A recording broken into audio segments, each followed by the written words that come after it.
How you doing today? Good man. How you doing? I'm doing all right. Just had a heart to heart with my boy. A little bit raw in the underneath the hood at the moment. So How old is he? he's 16. My Yeah, yeah, he's my third son. He's doing his doing his thing. yeah, I get it. Yeah. Being a parent, it's not for the faint of heart. No, I don't think I ever would have signed up if I knew what it involved. Yeah, yeah. Uh, Now, you're clean and sober, right? yeah. How long? 2012. Okay. So 2012 is he doesn't know you as anyone who's ever used a substance. Yes, he does. I mean, I was addicted to pornography for that period of time, and then after that, I got into psychedelics as a means of like spiritual journeying and all that other stuff. So I justified it to myself. So there was a period of time where a couple years where I was like exploring those things, and he definitely knows that. I wasn't as angry as I was when I was deeply into porn. So Yeah, yeah. Is that what your main recovery is from? that was the initial recovery. Yeah, That was the main one. I was into porn pretty heavily for 18 years, like off and on for a while, and then as stress mounted and marriage and everything else. So he was, I think, 5 uh, when I. Oh no, he was a little younger than that. He was like 2 or 3 when I finally quit that.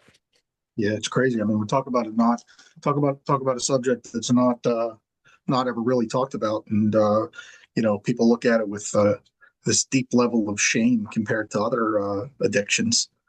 I mean, I remember being getting into some addiction groups at one point when I was starting to help people with it, and they were like, "Go get a real addiction." Like that was their response. It was this like, it doesn't count as an addiction, and yet it has like all this extra shame around it. It's crazy. yeah, no, listen, I get it. I mean, I like to tell people that I'm a compulsive gambler, and I'm also in recovery for not recovery, but recovered, and I'm active in my recovery relative to like mind altering substances, drinking, drugs, all of it. Hmm. But I can abuse internet shopping. I can surf the news too long on the internet. I can abuse porn. I can abuse um, just about anything that takes me away from me. I can do in excess and without a healthy uh, balance. People's Yeah, people. So there's it's the rush and the stimulation is all the same, right? I mean, I could be on Twitter too long. And it hmm, sounds crazy, right? People are like, it's social media, but like it's it's debilitating if you don't get a handle on it. And so I say that in meetings. And as a result of it, I had a guy come up to me and say, like, listen, like, this is probably 6 years ago now. Um, and he said to me, he's like, listen, he's like, I have a porn addiction. hmm, I said, yeah. I said, listen, I said, it's not uncommon to like talk to guys. You hear enough footsteps. It's not uncommon to hear guys talk about it. And anyway, he's been going to SA ever since, and he's been clean ever since. that's great. And he always says to me, I don't go to SA. I don't happen to have that particular Sure. addiction. Again, don't get me wrong. I can be abusive, Hmm. but um, he says to me all the time that me saying that in meetings was the light bulb that came on for him. And I try to continue to say that because I think it's important to know, like it ain't one thing for us. It's No, it's just no, it's like it's human in general, and then once you've gone down the rabbit hole enough to be really to have developed a sort of psychological dependency on any one thing as a means of like handling life, then it's like, well, it's too easy to just jump between them. And then once you realize, oh no, no, this is bad, I got really good at jumping between them in short enough bursts that I could like pretend that I wasn't actually behaving like an addict. I'm like, no, no, no, see, I'm not on it all the time. I'm eating Yeah, chips right. right now, you know, like, Yeah, I'm, justification's a great one. Food is an amazing addiction. Sugar is so yeah, debilitating. I mean, physically and mentally.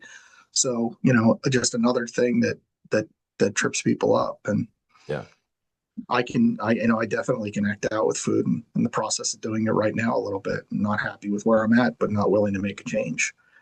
And yeah. the positive to that, Bob, is that I have self awareness now that I never had before because I've got clarity of mind to be self aware. Yeah. And that's a skill that needs developing as well as, once the body starts to detox from some of the other stuff, the awareness comes with it as well. Yeah, for sure. And look, tell on yourself. I'm a big tell on myself type of guy. I've got a strong sponsor who's a guy I respect and admire, but also, who's very understanding that he is not the higher power and he is not, he's just a man too. Yeah. And he'll confide in me, I'll confide in him. And, we're able to navigate this, challenge that we have moment to moment sometimes. It gets down to that granular level. Yeah.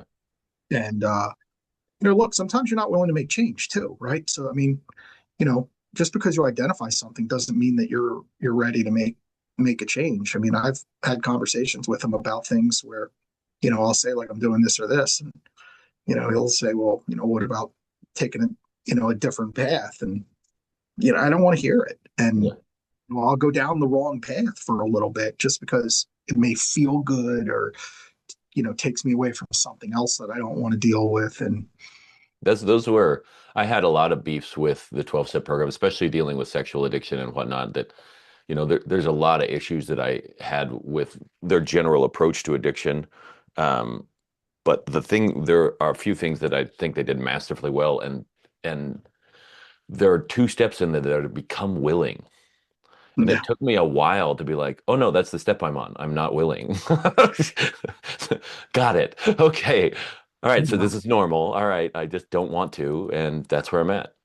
But so I prescribe to the 12 steps that if you don't, that doesn't impact me. I don't believe there's any one way No, no, no, not at all. Yeah.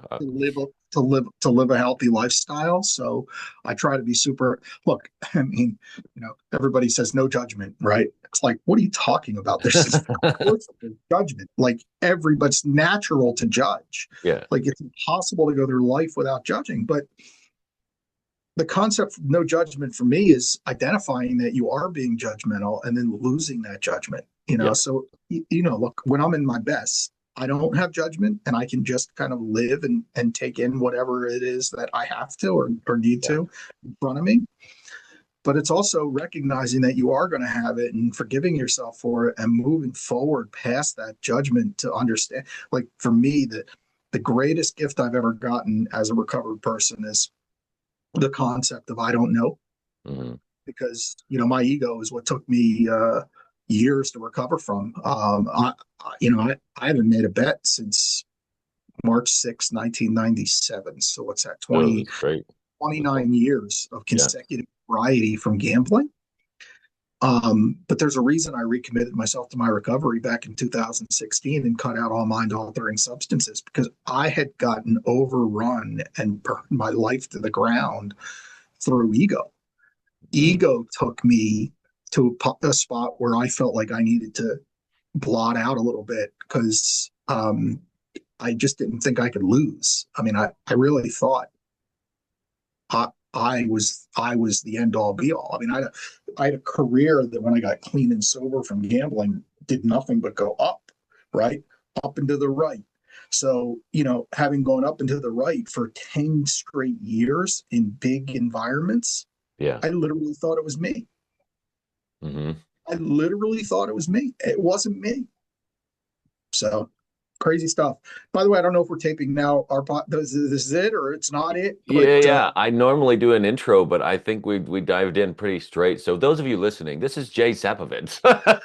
He he he and I started talking about big stuff straight up, about family, about all these other things, and I mean, he can tell you his story a little bit, but I would say that like what's interesting is you found Like, because entrepreneurship, right, which is where you kind of landed after you left gambling, that itself is a gamble. Like entrepreneurship is like nonstop risk, but it's like of a different sort. And then you brought up ego and how that can kind of build into it, which I've had plenty of problems myself with. So, um, which Yeah. led me So to a down spiral a look, I couple mean, years ago. I guess, I mean, I didn't know better. Bob, I needed a recovery job. For those of you who don't know what a recovery job is, it's really mindless work that allows you the space to be able to heal Mhm. emotionally while you transition from the active state of using to becoming a non-user. So I got a recovery job at a golf course. I actually left a professional job. I was on air. I was a radio talk show host in Philadelphia, and I no longer felt the ability to give my opinion on sports in Mm. that I could do it in safety. Right? Am I going to do get on and say I think the Phillies are going to win tonight? Like, Mhm. and I was in a top five market in the country. I was moving up. I was well liked and respected. I was an angry guy, but played well on the station that I was on. So anger actually fit, right? So it didn't hurt me; it helped me.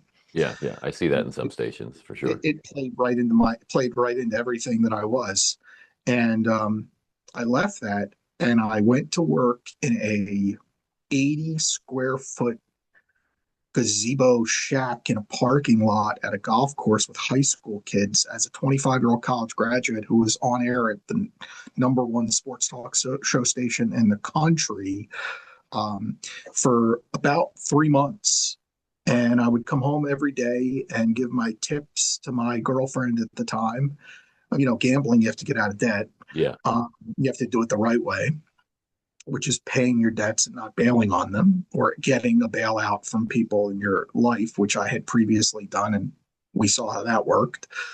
Um, and, my mind just cleared. And when my mind cleared, I had an idea to stay at the golf course and start in sales. And candidly, I was never courageous enough to go into sales because this is 97.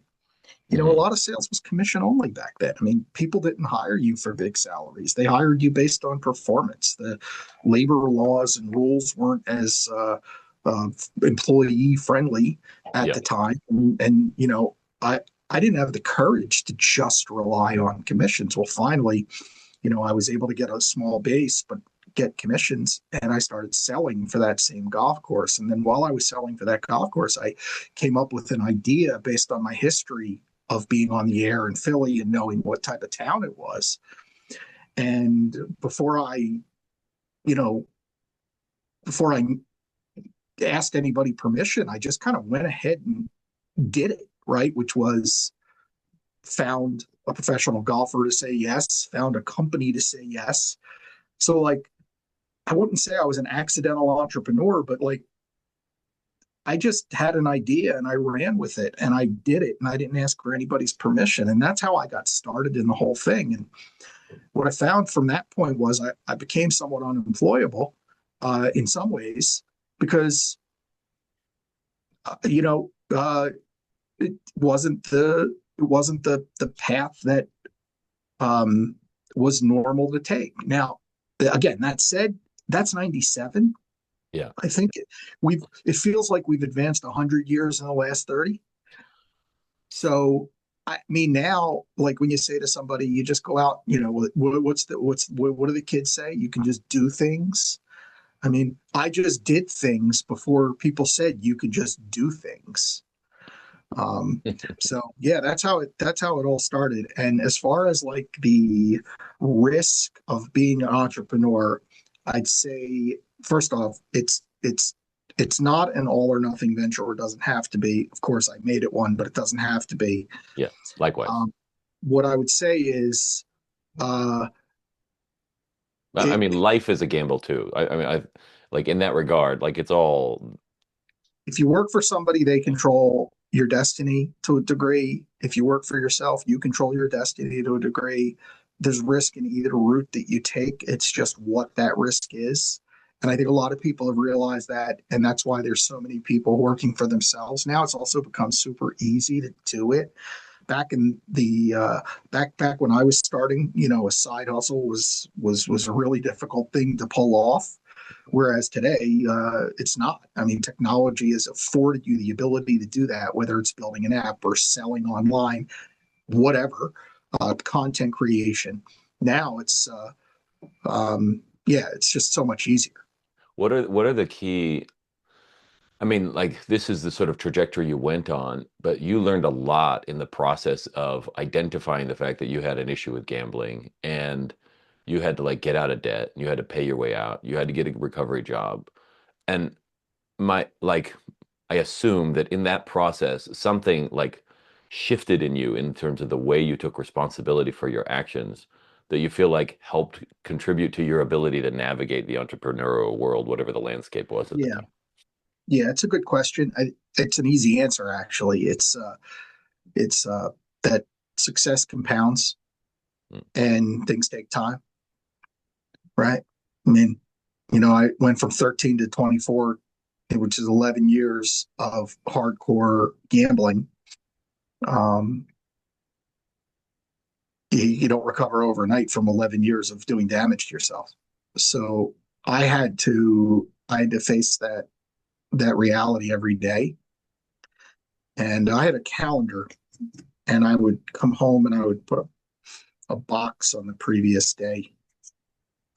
Check an X. I would put an X, and I remember, I'd look back, and things that kill me make me stronger. So I've always, I mentioned my ego. I am not walking back into a room and saying I relapsed. mm, So there's only one choice for a guy like me, which, and don't get me wrong. I mean, have I relapsed? I mean, not no, but like how many times have I quit and then not quit and then quit and then not quit and then gone into the so I like to say I've done all my relapsing through the outside the rooms, and then once I come in I haven't. But I certainly identify with the concept of it. And yeah, it's just things take time, man. Like you don't get clean and sober and then life becomes great. Like it really is hard work over a long period of time. But you know what else is hard work, Bob? Being failing. an addict. Yes, it is so bad. People used to tell me all the time, they're like, it's so hard to be happy. I'm like, no, it's not. When you're happy, it's the easiest thing in the world. Yeah. Getting happy from where you're at, that's work. You know? Yeah, look, it's hard. But you'll hear all the time. Like I know I go into halfway houses and detoxes, and guys will be like, "Oh, it's just so hard not to use." I'm like, "You're in a detox, dude. You're in a halfway house. How many roommates do you have? Four? Hmm, interesting. How big's the room? Interesting. Uh, can you leave without telling anybody? No. Okay. Interesting.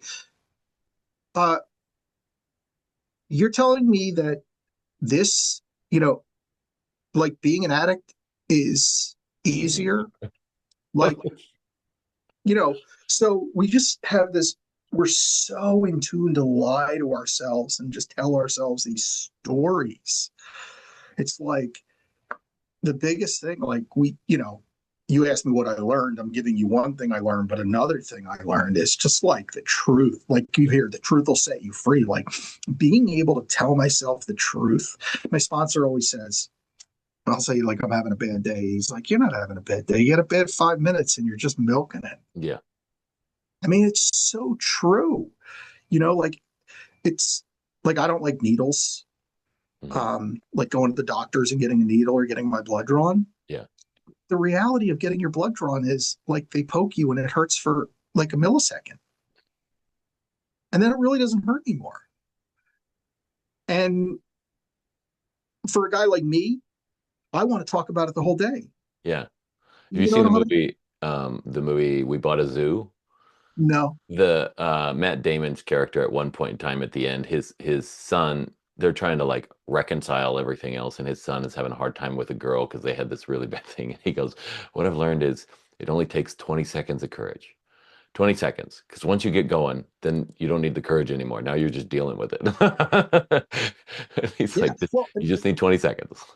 by the way, that's very similar to being recovered, right? Because like what happens, and this is why I use the word moments, because I talk in the concept of moments. I don't talk in like one day at a time. Like a day Yeah, is like so long, it but is. like you get a moment like like how many times do you think you're clean and then you get a moment and you're like, oh, now I'm not clean anymore, right? It's like, where boom, I reach for my phone, or boom, I reach for a drink, or like that one. You just need to win that second where you go, oh, no, I'm not going to do it. Like, I mean, last night's a perfect example. Personally, I said I'm not going to check my phone tonight, and my phone was on my nightstand. Now, could I have put it somewhere else? Yes. Made it easier on myself? Yes. I didn't, right? But like, I shut my eyes. I went to sleep. I didn't check my phone. I got up to use the men's room, right, the bathroom. I didn't check my phone. Like that's a win, but I didn't win the night. I won in those 2 seconds that I was like had the thought, right? So like, am I responding to that thought? And it's so many times like we lose months because we lose seconds. Crazy. Yeah. What I find fascinating about that is that um, it goes both ways. We want to like I lost the day. So many people I work with, like, oh well, well, I looked at porn. Well, it's too late now. I guess I'll start again in the morning. Like, it's not too late. Okay, you looked at it. Like, and now what are we gonna do is the question. But then also they will exaggerate their wins for a whole day, and then like that's where the lie comes about the places where they slipped up the rest of the day. They're like, no, no, I did this then, so I won today. And that moment then kind of like masks other things. Like it swings both ways. This sort of like exaggeration, for me, honesty and just being real. Which as you're talking, I'm like, man, I don't know if I've been as honest as I want to be in my life.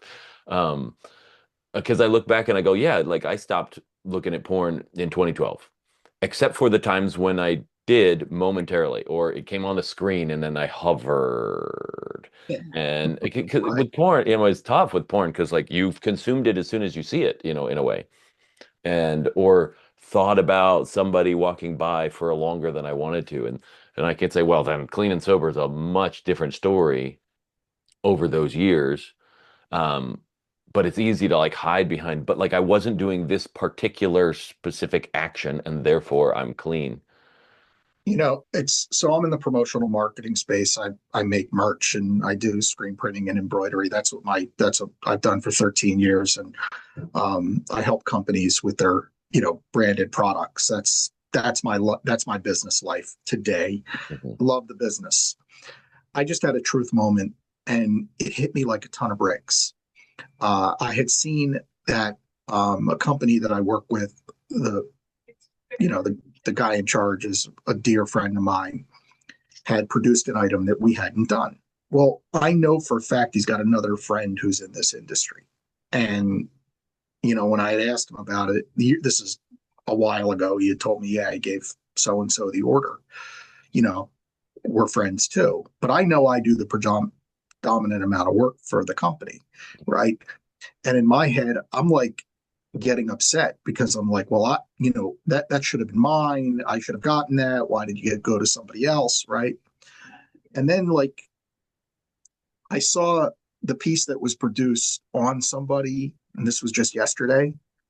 And so my reaction was like, I instantly bristled with antagonism.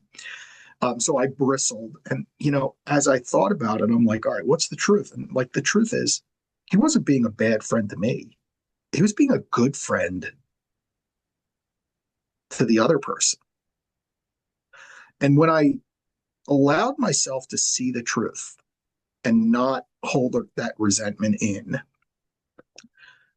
like, I don't even think about it anymore. Yeah. And I mean, I know this just happened, but it's a really relevant example because I just don't even think about it anymore, Bob. Like it's gone. It is gone. Like he wasn't being a bad friend, he was being a good friend. And just because it didn't serve me is irrelevant to the concept. So yeah, I mean, not easy to do.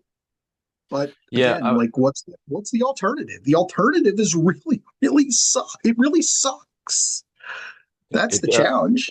It does. I mean, to go to spend a day bristling or to run over a conversation for 4 hours in your head, like that's all, those are all moments lost. Those are The all like, 100 conversations before you have the one. yeah, those are all like, gosh, what could I have done during those 100 conversations? Yeah.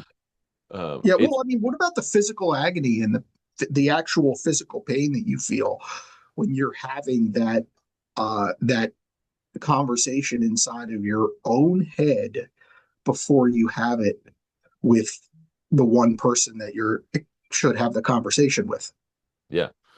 It's like biologically real, to dive into all the anatomical stuff and the chemical stuff that happens. I think of it, when I initially started sort of mapping my own way out of all of these sort of addictive behaviors, and I'm by no means free of, I have no guarantees for the future at all. And so I'm by no means free of the possibility of ever going back. But in the process, there was the truth will set you free. That was one. And then I had this other like judge not, because with whatever judgment you have, like it'll turn again to you, that statement in scripture. And when I started learning how the body works, I was like, yeah, that's actually what happens. I have a judgment. They don't experience any of that. My whole body is just, I just got judged by my judgment. Yeah. And then I'm so pissed by it that I'm trying to outsource it onto everyone around me so that I don't have to feel it. Yeah. And that's pain. That's like legitimate emotional, mental, psychological pain. Yeah. What do they say? It's like drinking poison and expecting the other guy to get sick. Yeah, totally. Yeah. I mean, that's the reality. And that's where like the recognition that it's an option. Like you don't actually have to feel this way. You don't Yes. actually have to have that thought. Was so helpful for me. I learned it in a martial arts setting. I had a teacher. He's like 190 pounds. He stood right on my belly button with the side edge of his foot and just stood there balancing. So I was underneath him, just going, and he looks down at me and he goes, his little inimitable English accent. He goes, you don't have to make that noise. And I was like, eh? Like I didn't know it was an option to not just be a victim to whatever my first reaction was. Yes. Well, I mean, what a great way to say it, right? Because that's I don't know the I don't know the numbers, but on a daily basis, how many first reactions do we have? Yeah, It's a lot. a lot. Yeah, And to just let those go by, to yeah, let them pass. I mean, the business application for it is to see an email come in and not immediately respond to it. It it's freeing. I mean, I'm all about great customer service, but sometimes you need to let things sit, mm, and you do need to consider or take a moment and let there be air inside of a conversation. So yeah, um, choice is what we're talking about. yeah. I did that with my wife when we were trying to rebuild everything after so many troubles. And when I realized that I'm pretty good with words, I have a loud voice, I kind of have a big presence, and she's smaller than I am and slower with words, even though she thinks about things intently. I was like, okay, this isn't working because she just shuts down every time we try to talk about something. So, in order to inject time into the conversation, I sent her an email and I was like, look, this is what I'm feeling. This, I don't know what you're like. This is what I see happening. I'm probably missing some things. This is what I'm feeling. I can imagine it might feel this way to you. I might be wrong. This is what I'm trying to accomplish. What are you headed that direction or what are we trying? Just to like offer it and then I'd send it to her. And then of course, I was impatient. Did you get my email? But it would give her time to like sit back and think and then respond. And it was the first time in our married life that all of a sudden she was like, I'm going to say what I think. It was not nice. It was not structured the way I wanted it to be structured. Yeah. But I got to read it away from her. So I had a chance to be like, oh, you little away from her until it could settle. And then we emailed back and forth until we were finally in a spot where it's like, now we can come together and talk. but it required like making us ourselves pen pals for a second. Yeah. Well, so, the truth is, when you tell that story, something that I hear is, right, like your first reaction to her words is not actually how you probably felt. Nope, it's just a reaction. So it's just a reaction, right? But it's our reaction that takes us into such a dark place all the time, because once we react, it's over. We've reacted. We've we've done the thing that hurts us. And that could be anything from a it could be anything from a sharp tongue word that comes out of your mouth to my wife. You talk about my wife and I mean, my wife fights like her dad. Hmm. And those are few and far between now. But when they do happen, it's always the meanest thing that she could possibly say. It's the first place that she always goes. So, I know that, but I can't react like that back, right? So if we get to that, but like I said, it's so fortunate that it's years at this point. Like we're probably once, maybe a year for the last 10 years, once a year max. Um, but yeah, it's, you know, Like I don't, the difference I'll tell people is like there's something beautiful in the English language between the words reaction and creation. The mm, difference is uh, the C is in the middle instead of at the beginning. So when a reaction is when you only see what's happening after it's already started, where a creation you see first and then you do something. yeah, and you don't, and look, it's like, you don't have to do it. Like that's the freeing piece, Bob. Is you just don't. I've had people say things to me. I felt completely aggrieved, and I've done nothing. Like it's okay. I once had a guy that I worked for tell me, he's like, I don't make a decision until I absolutely positively have to, and I thought it was the dumbest thing I'd ever heard. Yeah, like it sounds like I could go like, okay, that sounds like a lazy person.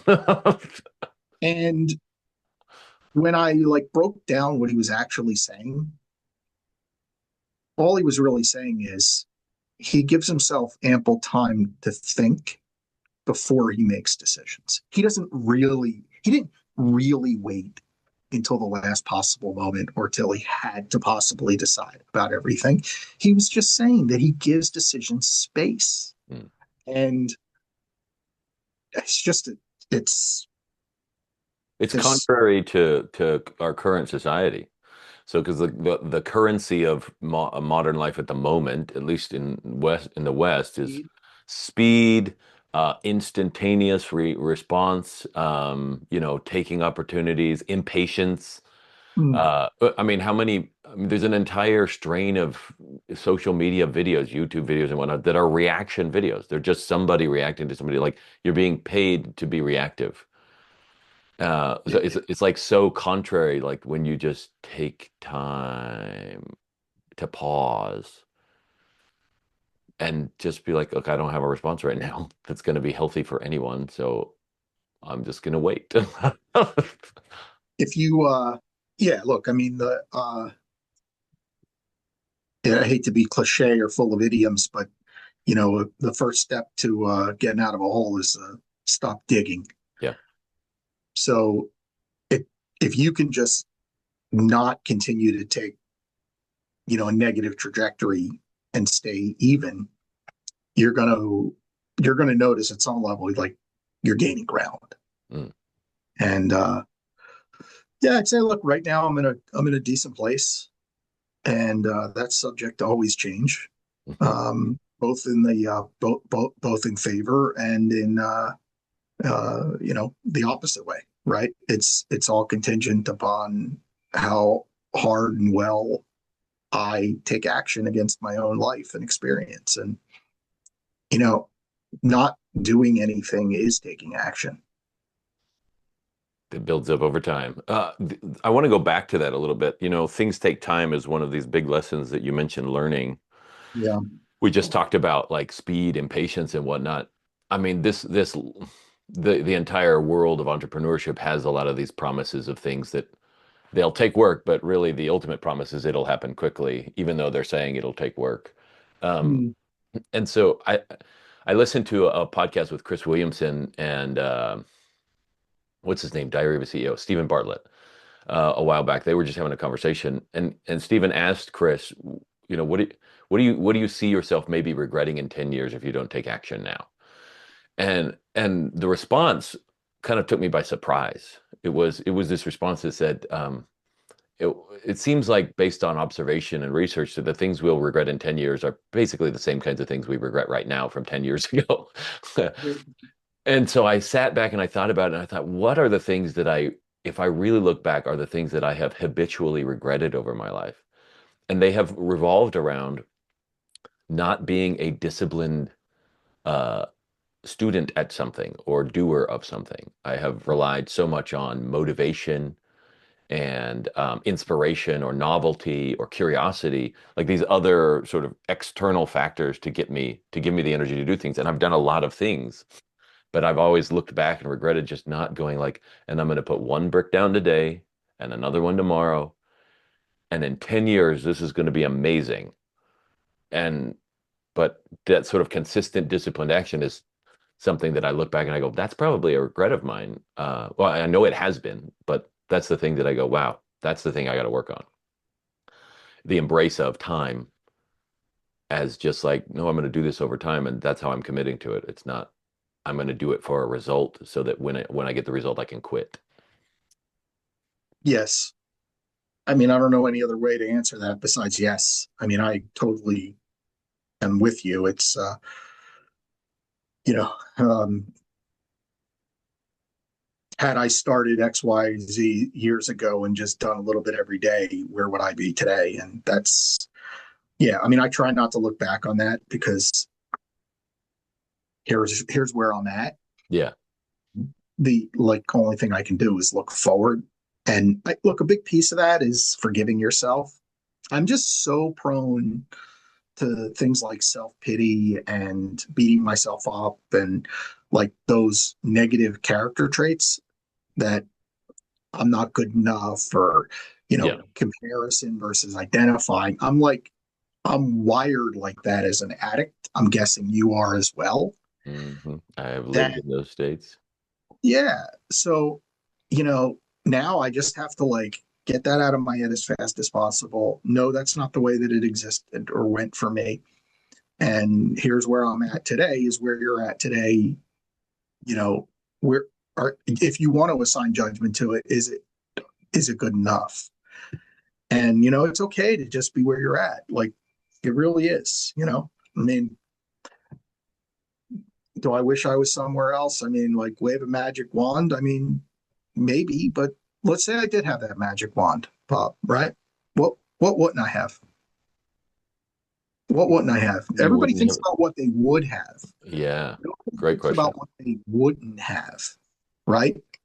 Right. You know, like if I were you know first off, the first thing is as an entrepreneur, like stop comparing yourself to Bezos, stop comparing yourself to Howard Schultz, stop comparing yourself to Yeah. Steve Jobs. Like I'm not Bezos, I'm not Jobs. Like there's a lot of people I'm not like. Okay. Those guys had a different motor. Just did, right? Look, you know, does my ego think that I would want to be looked at in that light? Yes. But like, I don't know. Like, didn't happen for me. And there's probably a billion reasons why it didn't. And it did for them. Yeah. And They, not all of them under their control either. You know, like a lot of it was luck and yeah, timing of the markets and all that stuff. Yeah. sure. Not my business. Yeah. Not my business. Right. Um, so yeah, I mean, I could play the what if game Hmm. with the best of them. But yeah, I mean, got a great wife. I've got three great kids. Employees at my company think, like me. I like them. Clients are terrific for the most part. Uh, we run with very, very few operational challenges or issues. Could we be bigger and could we have more revenue and could we be as big as some of the biggest companies in our space? Yeah, I mean, maybe. Do Um, you want but that? yeah, I mean, I want to be bigger. Yeah, sure. You always sort of want a little bit more than where you're at, right? I mean, that's kind of a natural inclination to want growth. Growth is a healthy thing in a business, and continuing to press forward and getting a little more, financial freedom because of success in the business. So yeah, I'd say I do want that. But we're constantly trying to unlock what that is. But I mean, let's get real. 10 years ago, I couldn't have envisioned being where we're at today, Yeah. So, constantly saying I want more and more and more. I mean, that that's got its own sacrifice. So we were on a great path until COVID. COVID set us back. Sure. We've been on a great, it felt like we had to restart the company in many ways. We did. We've been on a great path since. What can you do? I mean, um, during that time, have other companies started and grown past us? Yes. Good for them. We do things the way we do it. I'm not the greatest entrepreneur that's ever lived, I guess.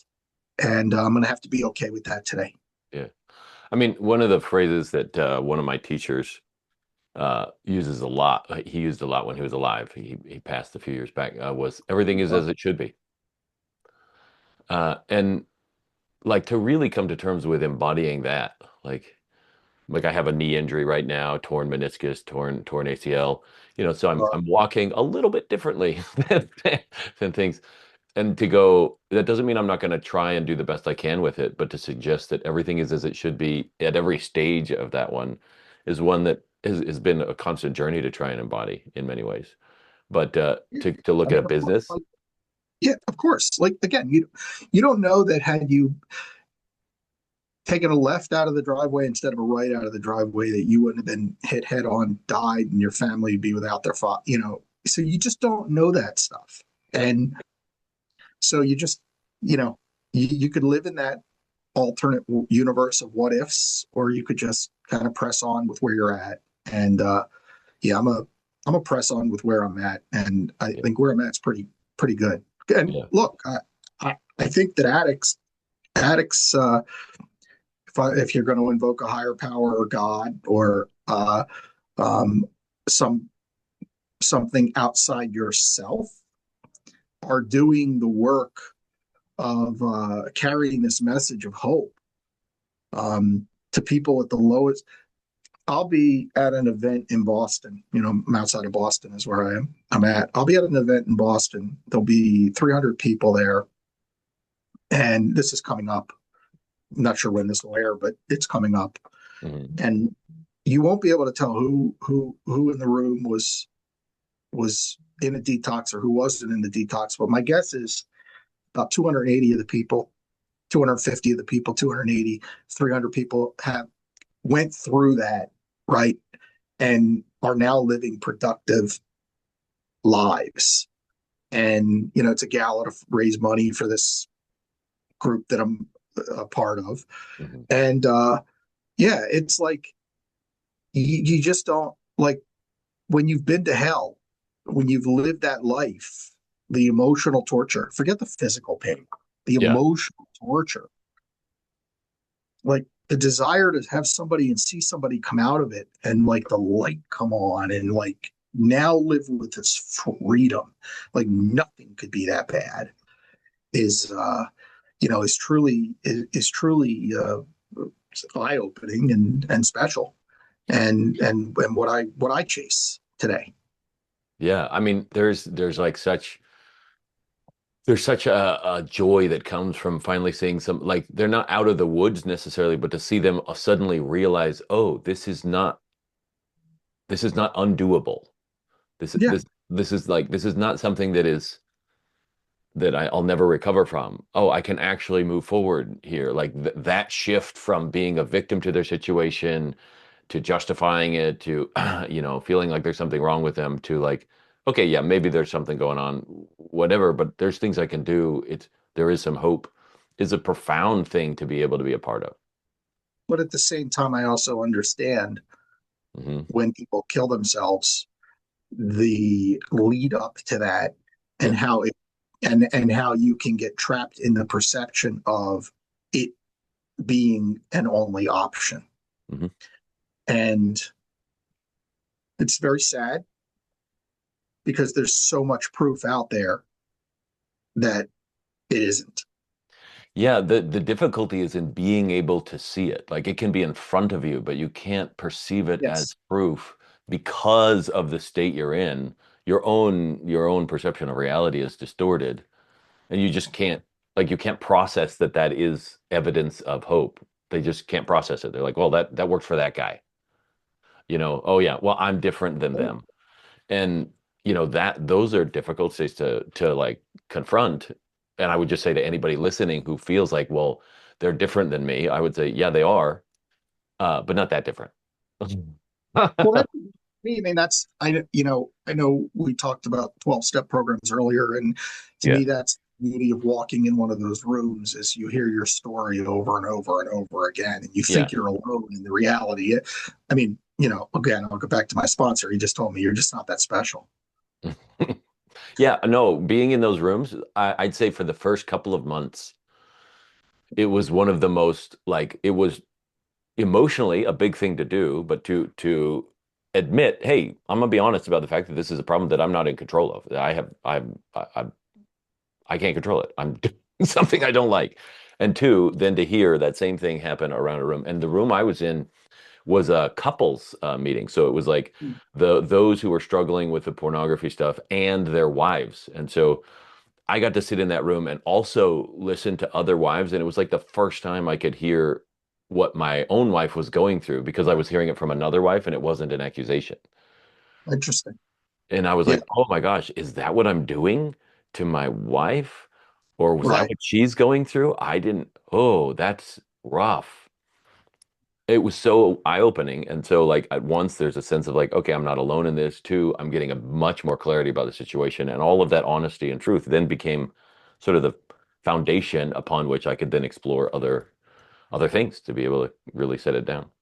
Yeah. That's terrific. That's awesome. I love it. Yeah, I think that being in a room with those who are the families of the addicts, um, even just once, but just a few times even, and being able to hear that for the person who's in doing the behavior is tremendous. Like not your own family, because that'll all Yeah. feel like an accusation.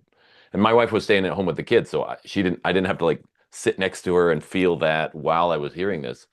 But to be in the room and hear like honest, this is guy's doing this, he's struggling with this thing, and then here's his wife talking, and then sometimes those the wife's only there, or sometimes it was the husband, and to hear like a picture of this is what it's like to be on the other side, and the thoughts I'm having, and the worries I'm having, and how much I can't control, and it was tremendously helpful. So much so that I did actually a video with my wife, and I just recorded her for like an hour.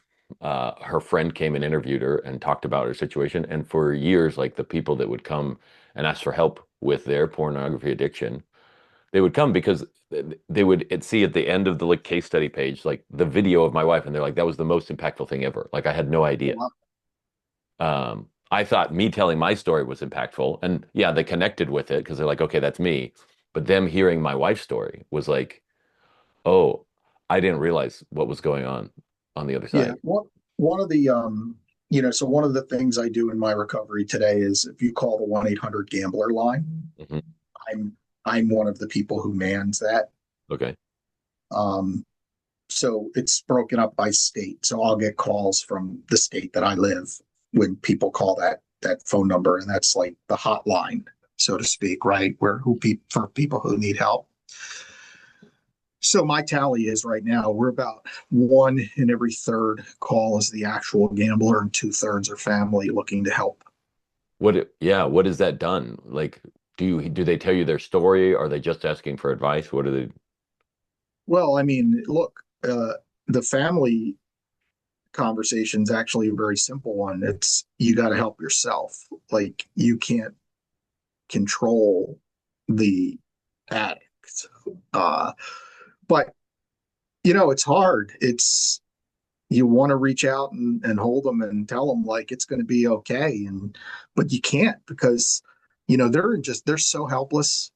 They're so helpless. And as the addict, like I never thought, like, oh my gosh, like my parents at the time or my girlfriend at the time, again, this is a long time ago, were helpless.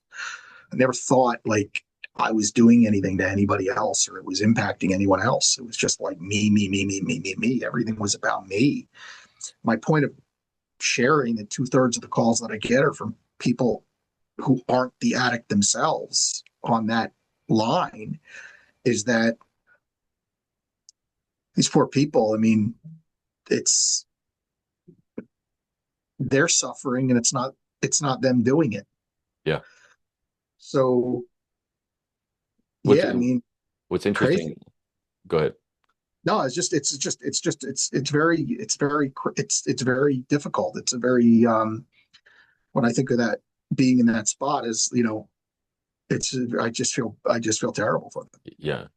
There's a there's a biography of Saint Silouan the Athonite written by Saint Sophrony of Essex, and these are like modern Orthodox Christian saints, and there's a point in the middle where Saint Sophrony is sort of like breaking something down, and he says what the unspiritual man doesn't see, what he thinks is that the only thing happening is just happening to himself. Like the only person being affected by his behaviors is himself. What the spiritual man begins to see is that every behavior, every thought, every emotion he has is a cosmic affair. And it affects the entire globe. It affects everyone, it affects the whole universe. So every act of repentance, every act of healing is something that benefits the whole world. I love that. Yeah, it's like it was like this I beauty. never got to that if you didn't share it with me. Yeah, How would I it have known that? yeah, it was so like when I read it, I remember being like, man, every judgment I have is now a burden on the planet. I need to let those go faster. I may not be able to stop them from coming right away, but I got to let them go faster. And then it started to make sense of the idea that me just doing what I can where I'm at to be better and to treat people better and to love more is actually a gift to the whole planet, even if I never get notoriety for it. I've been a president of a company for a long time now. It's almost I want to say 20 years. Yeah, 20 years and a few before that. And it took me a long time to learn that I swing a heavy hammer. Mm. So you don't have to swing it that hard. And the truth is, it's the same in our words. Is especially with the people who you're closest to, and this is a little what you're talking about. Is uh, the words you carry, like when you have a conversation with your kids, or the words you say to your wife. You can say them kindly, even if the message, or you could say them softly, even if the message isn't a great message. You don't have to be aggressive. You don't have to be forceful. Like when you're aggressive or forceful in your language, it's generally because you're trying to create space, try to create some chaos. That space and chaos is where, as an addict, I excel because I want to be alone. I want to isolate. You know, the message is the message. You can deliver it like this, Yeah. and it can be and by the way, it's more powerful. Like it actually has a chance to resonate. I mean, It's the difference between someone telling you they're upset and they're disappointed, right? Disappointed is always worse than upset, yeah, it's true. It's right? true. Yeah, it carries a lot more So baggage. it carries a lot more baggage to it, right? Because it's like it lingers, right? So I'm not saying that's the way you go, but I'm saying that there's a reason that, like, I don't know if you remember, like as a kid, for me, it was always, well, like when mom wasn't talking to me, it was worse than when she was. Yeah. So yeah, Yeah, I mean this brings us full circle to kind of how we started when we hopped on, and I was like, yeah, I just had this heart to heart with my son. It's the same thing, you know. I was just talking to him. Um, this is the last week of school, and he's like in high school, and he had some things to do, so he didn't go to school this morning because he's got to go to the graduation practice or whatever for the choir. And he was just downstairs watching television. We'd been harping on him for a bit about like just how much he'll go to television. And so I was like, buddy, you know, I'm just trying to share with him, hey, you know, you gotta like you need to come up with rules for your own life. It doesn't work for your mom and I to make them, you know, they last for not very long, and then pretty soon, you know, we're back to where we were before. So like I just you gotta I'm trying to share with him in as kind a way possible, but I'm slowly watching his head just dip. And he's like leaning on the counter and he's in this Yeah. position. And I was like, so I sat on the ground underneath, you know, so that I'm not taller than him. I'm not talking down at him. And I was like, what's going on? You know, and pretty soon it didn't take very long for us to be able to have a conversation around him feeling like nothing he ever tries is good enough. Like he has been trying to share, like to set structure for his life. He has been planning things out. He has been doing things. And what was going to be a conversation around, you know, me just, it was just a gentle invitation. Hey, buddy, you know, at some point you got to learn how to structure your life so that there's a place where this fits. It's not that television is bad or something, but there's a place where it fits. And it turned into a conversation around, oh yeah, I have not been paying attention to all the great things that he's done, and I need to pay better attention. Yeah. And, What a and great that, learning opportunity as a father. yeah. But if I hadn't come at it and recognized that, like, I'm coming at it with a heavy hammer a little bit, and I wasn't even harsh, but I was What the coming hell are at it you just, doing watching television again? You need to get your ass out from that front of that TV, and you need to, right? yeah. And it wasn't You that, think but that would open up the same? You think that would open up the same dialogue? yeah, no, not at all. Not at all. Yeah. But it Not gave at me all. a chance to sit back and realize that, you know, to admit some things to him, you know, and just be like, hey, look, yeah, that's on me, you know, but to realize how little I pay. I have noticed good things that he's done, but I have just sort of discarded them because the only things I mention are the things that need to get done, quote unquote. And that's not being a great parent. It's not being a great human to like only look at somebody as either an obstacle or a means to an end, you know. I remember I had a very similar interaction with my son when he was very young. He always told me he wanted to play college golf. And I think he was maybe 12 or 13 at the time. And it was like we're in New England, right? Massachusetts, the first nice day we had. Uh, it was the first nice day we had all year. It was like in April. And he was sitting in front of the TV at like 2 in the afternoon after not doing anything all day and hadn't even looked at his golf clubs. And it took me to say to him, like, hey, like, you tell me this is your dream. It's not my dream. It's your dream. If it's your dream, these are the actions that you take. If it's not, no big deal to me. I just don't want you to say it's your dream and then behave counter to what it's going to take for you to achieve your dream. You've just been cooped up for 4 months and you have a chance to be outside and you're sitting and watching TV. Again, like, so the kids don't know. No. And sometimes as adults, we don't know. And that's why we need sponsors. That's why people need you, because it's very difficult to see it's very difficult to see your own truth. Like, even earlier, we talked about the truth. I probably don't see all my own truths. No. Like, it would be laughable, right? For me to say that, ego driven at minimum, that I see all my own truths. So yeah, we just need mirrors, man. We just need people in our lives who are willing to tell us. And the beautiful thing about an involved father, you hear me, um, is there's zero agenda except the best for your kid. Like, it's not my, and I tell my 3 kids, It's not my life. It's yours. I'm going to help you try to not make the same pitfalls, mistakes I made. But if you make them, I'm just going to be there to pick you up when you're ready to come out of them. Like I can't not make them. Like, Yeah. you know, what can I do? Like I'm helpless, except for being, you know, the person they trust, calm voice of reason, not someone who's going to fly off the handle.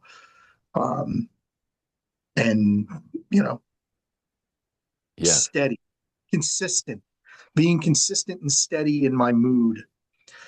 Talk about something that always wasn't true.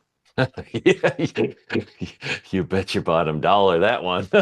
Rich dad's walking in the room this time. Yeah, No good. that's for sure. I mean, just to note, like when he mentions, hey, you know, I try not to be at home after I've done my stuff because, I don't want to be there when either you or mom is frustrated because we have 6 kids. So it's a little bit of chaos. And Yeah. so when the younger ones are still have stuff all over the floor and I've been doing dishes for 3 hours and everybody else is busy playing and whatnot. And which is a bit of an exaggeration. I'm not doing dishes for 3 straight hours, but they're like, and to hear him go like, yeah, I just try to not be home was like rough for me to hear. Like, wow, my son is trying not to be at home because he doesn't want to risk being the target of some kind of upsetness, even though, we manage our emotional states pretty well, and there's just a lot of beings in this house. Good news. You get Yeah. to change the course of history starting right now. Yep. Yep. And that's where the conversation got to go. And I was like, wow, okay, I need to do better. And what a gift, to have a 16-year-old that could be honest with me. I mean, that was beautiful.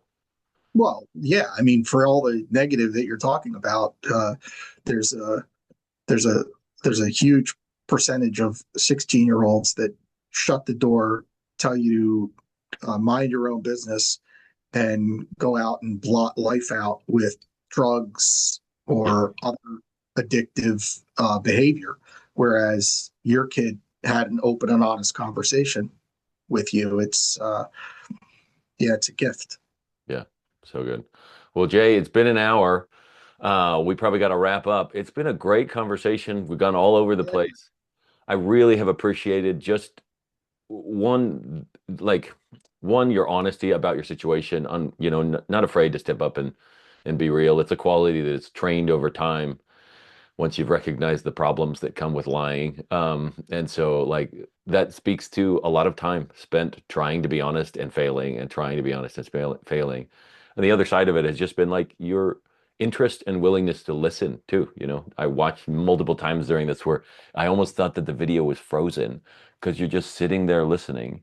That's a rare quality in a lot of the people I talk to on a day-to-day basis. In myself, it's been beautiful to sit there and go, am I as honest as I can be when I see him trying to be as honest as he can be? Do I listen as much as or as intently as I see him listening? It's been a great thing to reflect on, and so I really appreciate you taking the time. Is there anything you want to share with anybody in particular that we didn't touch on, or a place that you want them to connect with you if they're looking to connect with you or anything like that?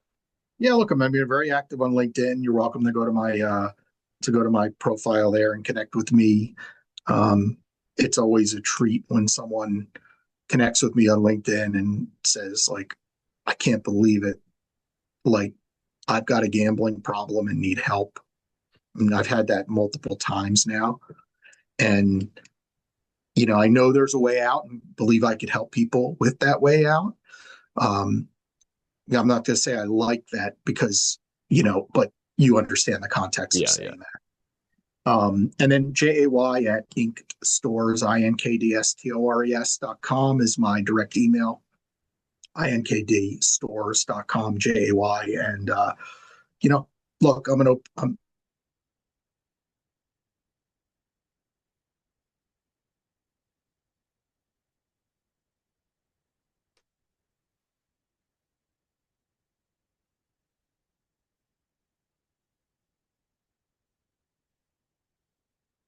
Well, it seems that it's frozen. So, um, in the event that he doesn't come back, you can find him at all of the places that he mentioned. He is an open book, is really the last thing I think he was going to say. And I just hope that anybody who is maybe struggling with gambling or any other thing where you feel like he might be able to help you is great. I mean, clearly he's somebody who has a lot of experience in these things just from boots on the ground. And that's worth listening to that person.